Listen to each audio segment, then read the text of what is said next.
1909 ईस्वी का भारत परिषद अधिनियम अथवा मिंटो मार्लो सुधार। नवंबर 1906 में लॉर्ड कर्जन के स्थान पर लॉर्ड मिंटो को भारत का वायसराय नियुक्त किया गया था तथा जॉन मॉर्ले को भारत का सचिव नियुक्त किया गया था। मॉर्ले उदारवादी विचारों के व्यक्ति थे तथा भारतीय प्रशासन में सुधारों के समर्थक थे। वे भारत के viceroy Lord Minto Bharat secretary Morley के विचारों से सहमत थे। इसीलिए उनके द्वारा किए गए सुधारों को मार्ले मिंटो सुधारों के नाम से भी जाना जाता है। 1909 के अधिनियम द्वारा भारतीयों को विधि निर्माण तथा प्रशासन दोनों में प्रतिनिधित्व प्रदान किया गया। केंद्रीय विधानसभा में सदस्यों की संख्या 60 कर दी गई थी। अब विधानमंडल में 69 सदस्य थे, जिनमें 37 शासकीय सदस्य तथा 32 गैर शासकीय वर्ग के सदस्य थे। 32 गैर सरकारी सदस्यों में 27 सदस्य निर्वाचित होते थे और 5 नामजद। निर्णायक मंडल को 3 भागों में बांटा गया था: सामान्य निर्वाचक वर्ग, वर्गीय निर्वाचक वर्ग तथा विशिष्ट निर्वाचक वर्ग। इस अधिनियम ने केंद्रीय तथा प्रांतीय विधायिनी शक्ति को बढ़ा दिया था। परिषद के सदस्यों को बजट की विवेचना करने तथा उस पर प्रश्न करने का अधिकार दिया गया था। बंगाल, मद्रास तथा बम्बई की कार्यकारिणी की संख्या बढ़ाकर 4 कर दी गई थी। उपराज्यपालों को भी अपनी कार्यकारिणी नियुक्त करने की अनुमति दी गई थी। परिषद के सदस्यों के द्वारा मुसलमानों के लिए पृथक मताधिकार तथा पृथक निर्वाचन क्षेत्रों की स्थापना की गई थी। इस अधिनियम के बारे में के मुंशी के अनुसार इन्होंने उभरते हुए प्रजातंत्र को मार डाला है। कहा गया था, लॉर्ड मिंटो ने पृथक निर्वाचन मंडल स्थापित करके मार्ले को लिखा था, हम नागदंत ड्रैगन्स टीथ बो रहे हैं और इसका फल भी भीषण होगा। इस अधिनियम के द्वारा स्थापित चुनाव प्रणाली बहुत ही अस्पष्ट तथा जनप्रतिनिधित्व के विरुद्ध थी। इस अधिनियम के में मताधिकार के संबंध में हिंदुओं के साथ अन्याय किया गया। प्रांतों में गैर सरकारी सदस्यों को बहुमत दिखावा मात्र था, क्योंकि सरकार और मनोनीत गैर सरकारी सदस्य मिलकर बहुमत में हो जाते थे। इस अधिनियम के बारे में मजुमदार ने टिप्पणी की थी, 1909 के सुधार केवल चंद्रमा की चांदनी के समान है। रैमजे मैकडोनाल्ड के शब्दों में, ये सुधार प्रजातंत्रवाद और नौकरशाही के मध्य सविनय अवज्ञा आंदोलन। 1929 के लाहौर के कांग्रेस अधिवेशन में कांग्रेस कार्यकारिणी ने सविनय अवज्ञा आंदोलन शुरू करने का अधिकार दे दिया था। फरवरी 1930 को साबरमती आश्रम में हुई कांग्रेस की कार्यकारिणी की दूसरी बैठक में महात्मा गांधी ने सविनय अवज्ञा आंदोलन शुरू करने की बागडोर सौंपी गई थी। आंदोलन शुरू करने से पूर्व गांधी जी ने आंदोलन को टालने का पूरा प्रयास किया, किंतु तत्कालीन वायसराय ने वह अपनी न्यायोचित मांगों को भी नहीं मनवा सके थे। वायसराय इरविन के समक्ष गांधी जी द्वारा प्रस्तुत 11 सूत्रीय मांगों में प्रमुख मांगे इस प्रकार से थीं: पहला, सेना का खर्च तथा सिविल सेवा के वेतनों में 50% कटौती की जाए। दूसरा, पूर्ण शराबबंदी की जाए। तीसरा, राजनीतिक कैदियों की रिहाई की जाए। चौथा, भारतीयों को आत्मरक्षार्थ हथियार रखने का लाइसेंस दिया जाए। रुपये का विनिमय दर एवं सीलिंग 4 पेंस के बराबर किया जाए। लगान में 50% कटौती की जाए। नमक पर सरकारी इजारेदारी तथा नमक कर को समाप्त किया जाए। नशीली वस्तुओं को विक्रय करने पर प्रतिबंध लगाया जाए। आंदोलन गांधी जी ने अपनी 11 सूत्री मांगों के न मानने पर इरविन को एक पत्र लिखा। गांधी जी ने उसमें लिखा था, मैंने रोटी मांगी थी किंतु मुझे पत्थर मिला। इंतजार की घड़ियां समाप्त हुई। सविनय अवज्ञा आंदोलन के तहत महात्मा गांधी ने 12 मार्च 1930 को ऐतिहासिक नमक सत्याग्रह की शुरुआत की। गांधी जी ने साबरमती आश्रम से अपने 78 अनुयायियों के साथ दांडी मार्च प्रारंभ किया। 24 दिन की लंबी यात्रा के पश्चात 5 अप्रैल 1930 को गांधी जी दांडी पहुंचे तथा सांकेतिक रूप से नमक कानून को तोड़ा। यहीं से सविनय अवज्ञा आंदोलन का प्रारंभ हुआ था। इस आंदोलन में नमक कानून तथा ब्रिटिश कानूनों का उल्लंघन किया गया। कानूनी अदालतों, सरकारी विद्यालयों, महाविद्यालयों एवं सरकारी समारोहों का बहिष्कार किया गया। भू राजस्व, लगान तथा अन्य करों की अदायगी पर रोक लगाई गई। शराब तथा अन्य मादक पदार्थों का विक्रय करने वाली दुकानों पर शांतिपूर्ण धरना दिया गया। विदेशी वस्तुओं एवं कपड़ों का बहिष्कार किया गया। सरकारी नौकरियों से त्यागपत्र दिया गया। सविनय अवज्ञा आंदोलन गांधी जी के नेतृत्व में समूचे भारत में फैल गया था। तमिलनाडु में गांधीवादी नेता सी राजगोपालाचारी ने तिरुचेनगौड़ा आश्रम में त्रिचुरापल्ली के वेदारायण नाम तक नमक यात्रा की। मालाबार में नमक सत्याग्रह की शुरुआत वायकोम सत्याग्रह के नेता के केलप्पन ने कालीकट से पेन्नार तक नमक यात्रा की। उड़ीसा में नमक सत्याग्रह गोप चंद्र बंधु चौधरी के नेतृत्व में बालासोर, कटक और पुरी में नमक आंदोलन चलाया गया। असम के सिलहट, बंगाल के नोवाखली में भी नमक कानून तोड़ने का प्रयास किया गया। पश्चिमोत्तर सीमा प्रांत के मुसलमानों ने खान अब्दुल गफ्फार खान, जिसे सीमांत गांधी के नाम से भी जाना जाता है, के नेतृत्व में सविनय अवज्ञा आंदोलन चलाया। खान अब्दुल गफ्फार खां के नेतृत्व में गठित खुदाई खिदमतगार या लाल कुर्ती के संगठन ने सविनय अवज्ञा आंदोलन में सक्रिय भूमिका निभाई। उत्तर पश्चिमी सीमा पर आंदोलनकारियों से निपटने में सरकार को अधिक परेशानियों का सामना करना पड़ा। आंदोलनकारियों को दबाने के लिए गढ़वाल रेजिमेंट की कुछ टुकड़ियां पेशावर भेजी गई थीं। गढ़वाल रेजिमेंट के सिपाहियों ने चंद्र सिंह गढ़वाली के नेतृत्व में निहत्थे आंदोलनकारियों पर गोली चलाने से इनकार कर दिया था। 25 अप्रैल से 4 मई तक पेशावर पर जनता का शासन रहा। पेशावर पर पुनः कब्जा करने के लिए सरकार को हवाई हमले का सहारा लेना पड़ा। उत्तर पूर्व में मणिपुर के जनजाति लोगों ने भी इस आंदोलन में बढ़ चढ़कर हिस्सा लिया।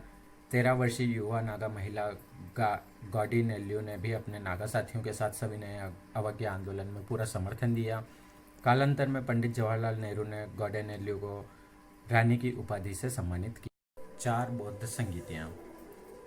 बौद्ध धर्म में 4 बौद्ध संगीतों का आयोजन हुआ विभिन्न समय में। यह प्रमुख रूप से इस प्रकार हैं। प्रथम बौद्ध संगीति 483 ईस्वी पूर्व में हर्यकवंशी शासक अजातशत्रु के समय बिहार के राजगृह में सप्तपर्णी गुफा में 483 ईस्वी पूर्व में हुई थी। इस बौद्ध संगीति में बुद्ध के उपदेशों को 2 पिटकों में, विनय पिटक तथा सुत्त पिटक में संकलित किया गया था। द्वितीय बौद्ध संगीति 383 ईस्वी पूर्व में शिशुनाग वंशी शासक कालाशोक के समय में वैशाली में हुई थी। इस बौद्ध संगीति का अध्यक्ष सावकमीर या सार्वकमीर था। इस बौद्ध संगीति में अनुशासन को लेकर मतभेद के कारण बौद्ध धर्म स्थावीर एवं महासांगिक 2 भागों में बंट गया था। इसी प्रकार तृतीय बौद्ध संगीति सम्राट अशोक, मौर्यवंशी शासक सम्राट अशोक के समय 251 ईस्वी पूर्व में पाटलिपुत्र में हुई थी। इस समिति का अध्यक्ष मोगलीपुत्र तिस्स था। इस संगीति में संघ में भेद के विरुद्ध कठोर नियमों का प्रतिपादन किया गया था तथा बौद्ध धर्म को स्थायित्व प्रदान किया गया था। धर्म ग्रंथों को अंतिम रूप से संपादित किया गया था तथा तृतीय पिटक या तीसरा पिटक अभिधम्म पिटक को इसमें जोड़ा गया था। चतुर्थ बौद्ध संगीति कुषाणवंशी शासक कनिष्क के समय कश्मीर के कुंडलवन में लगभग ईसा की प्रथम शताब्दी में हुई थी। इस समिति का अध्यक्ष वसुमित्र एवं उपाध्यक्ष अश्वघोष था। इस संगीति में बौद्ध धर्म को हीनयान एवं महायान 2 भागों में विभाजित किया गया था। बौद्ध धर्म का प्रादुर्भाव या बौद्ध धर्म का उद्भव महात्मा बुद्ध के द्वारा किया गया है। महात्मा बुद्ध के उपदेशों से हुआ है। बौद्ध धर्म के प्रवर्तक महात्मा बुद्ध का जन्म नेपाल की तराई में स्थित कपिलवस्तु के लुम्बिनी ग्राम में शाक्य क्षत्रिय कुल में 563 ईस्वी पूर्व में हुआ था। इनकी माता का नाम महामाया तथा पिता का नाम शुद्धोदन था। जन्म के 7वें दिन माता का देहांत हो जाने से सिद्धार्थ का पालन पोषण उनकी मौसी प्रजापति गौतमी ने किया था। 16 वर्ष की अवस्था में सिद्धार्थ का विवाह शाक्य कुल की कन्या यशोधरा से हुआ, जिनका बौद्ध ग्रंथों में अन्य नाम बिंबा, गोपा तथा बद्धकच्छना मिलता है। सिद्धार्थ से यशोधरा को एक पुत्र उत्पन्न हुआ जिसका नाम राहुल था। सांसारिक समस्याओं से व्यथित होकर सिद्धार्थ ने 29 वर्ष की अवस्था में गृह त्याग किया। इस त्याग को बौद्ध धर्म में महाभिनिष्क्रमण कहा जाता है। गृह त्याग के उपरांत सिद्धार्थ अनोमा नदी के तट पर अपने सिर को मुंडवाया तथा भिक्षुओं के काषाय वस्त्र धारण किए थे। 7 वर्ष तक वे ज्ञान की खोज में इधर उधर भटकते रहे। सर्वप्रथम वैशाली के समीप आलार कलाम, जो सांख्य दर्शन के आचार्य थे, के आश्रम में आए। इसके पश्चात वे उरुवेला बौद्ध गया गए, जहां उन्हें कौंडिन्य आदि 5 साधक मिले थे। 6 वर्ष तक अथक परिश्रम एवं घोर तपस्या करने के पश्चात 35 वर्ष की आयु में वैशाख पूर्णिमा की रात पीपल वृक्ष के नीचे निरंजना अथवा पुनपुन नदी के तट पर सिद्धार्थ को ज्ञान प्राप्त हुआ। इसी दिन से वे तथागत हो गए थे। ज्ञान प्राप्ति के बाद गौतम बुद्ध के नाम से वे प्रसिद्ध हुए। उरुवेला से बुद्ध सारनाथ आए, जहाँ पर उन्होंने 5 ब्राह्मण सन्यासियों को अपना प्रथम उपदेश दिया, जिसे बौद्ध ग्रंथों में धर्मचक्र प्रवर्तन के नाम से जाना जाता है। बौद्ध संघ में प्रवेश सर्वप्रथम सारनाथ में ही हुआ था। महात्मा बुद्ध ने तपस एवं कालिक नामक 2 शूद्रों को बौद्ध धर्म में सर्वप्रथम अनुयायी बनाया था। बुद्ध ने अपने जीवन का सर्वाधिक उपदेश कौशल देश की राजधानी श्रावस्ती में दिए थे। उन्होंने मगध को भी अपना प्रचार केंद्र बनाया था। बुद्ध के प्रसिद्ध अनुयायी शासकों में बिंबिसार, प्रसेनजित तथा उदयन थे। बुद्ध के प्रधान शिष्य उपाली व आनंद थे। सारनाथ में ही बौद्ध संघ की स्थापना हुई थी। महात्मा बुद्ध ने अपने जीवन के अंतिम पड़ाव में हिरण्यवती नदी के तट पर स्थित कुशीनारा पहुंचे थे, जहां पर 483 ईस्वी पूर्व में 80 वर्ष की अवस्था में बुद्ध की मृत्यु हुई। इसे बौद्ध परंपरा में महापरिनिर्वाण कहा जाता है। मृत्यु से पूर्व कुशीनारा के परिवारक सुभच्च को उन्होंने अपना अंतिम उपदेश दिया। महापरिनिर्वाण के बाद बुद्ध के अवशेषों को 8 भागों में विभाजित किया गया था। भारतीय इतिहास को जानने में सिक्कों का महत्वपूर्ण योगदान होता है। सिक्कों के अध्ययन को मुद्रा शास्त्र कहते हैं। पुराने सिक्के तांबा, चांदी, सोना और सीसे धातु के बने हुए होते थे। पकाई हुई मिट्टी के बने सिक्कों के सांचे ईसा की आरंभिक 3 सदियों से प्राप्त होना प्रारंभ हो जाते हैं। इनमें से अधिकांश सांचे कुषाण काल के हैं। आरंभिक सिक्कों पर चिन्ह मात्र मिलते, किंतु बाद के सिक्कों पर राजाओं और देवताओं के नाम तथा तिथियों का उल्लेख मिलता है। आहत सिक्के, पंचमार्क सिक्के भारत के प्राचीनतम सिक्के माने जाते हैं। इनका समय 6ठी या 5वीं शताब्दी ईस्वी पूर्व से प्रारंभ होता है। यह ठप्पा मारकर बनाए जाते थे, इसी कारण इन्हें आहत मुद्रा कहा जाता है। आहत मुद्राओं की सबसे पुरानी निधियां पूर्वी उत्तर प्रदेश और मगध में मिली हैं। आरंभिक सिक्के अधिकतर चांदी के होते थे, जबकि तांबे के सिक्के बहुत कम थे।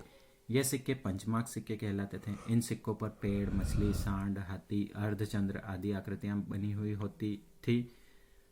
सर्वाधिक सिक्के मौर्योत्तर काल में मिले हैं, जो विशेषतः सीसे, चांदी एवं तांबे एवं सोने के बने हैं। सातवाहनों ने सीसे तथा गुप्त शासकों ने सोने के सर्वाधिक सिक्के जारी किए थे। सर्वप्रथम लेख वाले स्वर्ण सिक्के हिंद यूनानी अथवा इंडो ग्रीक शासकों ने चलाए थे। प्राचीन भारतीय इतिहास को जानने में जो प्रमुख स्रोत है, उनमें अभिलेख एक महत्वपूर्ण स्रोत है। पुरातात्विक स्रोतों के अंतर्गत ये सबसे महत्वपूर्ण होते हैं। प्राचीन भारत के अधिकतर अभिलेख पाषाण शिलाओं, स्तंभों, ताम्रपत्रों, दीवारों तथा प्रतिमाओं पर उत्कीर्ण है। सर्वाधिक प्राचीन अभिलेख मध्य एशिया के बोगजगोई नामक स्थान से लगभग 1400 ईस्वी पूर्व के मिले हैं। इन अभिलेखों में इंद्र, मित्र, वरुण और नासत्य आदि वैदिक देवताओं के नाम मिलते हैं। भारत में सबसे प्राचीन अभिलेख अशोक के हैं, जो लगभग 300 ईस्वी पूर्व के हैं।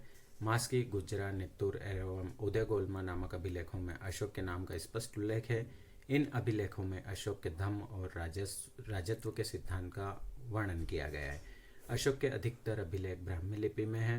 केवल उत्तरी पश्चिमी भारत के कुछ अभिलेख खरोष्टी लिपि में है। खरोष्टी लिपि फारसी लिपि की भांति दाईं से बाईं ओर लिखी जाती थी। लंगमान एवं शहर कुन्ना से प्राप्त अशोक के अभिलेख यूनानी तथा अरामाइक लिपियों में हैं। इस प्रकार अशोक के अभिलेख मुख्य रूप से ब्राह्मी, खरोष्टी, यूनानी तथा अरामाइक लिपि में मिलते हैं।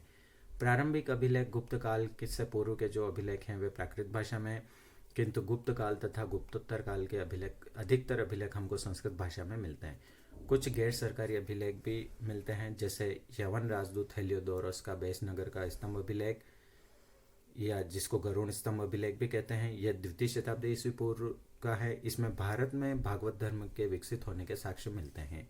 मध्य प्रदेश के एरण से प्राप्त वराह प्रतिमा पर हुनराज तोरमान का लेख का वर्णन मिलता है। सबसे अधिक अभिलेख मैसूर से प्राप्त हुए हैं।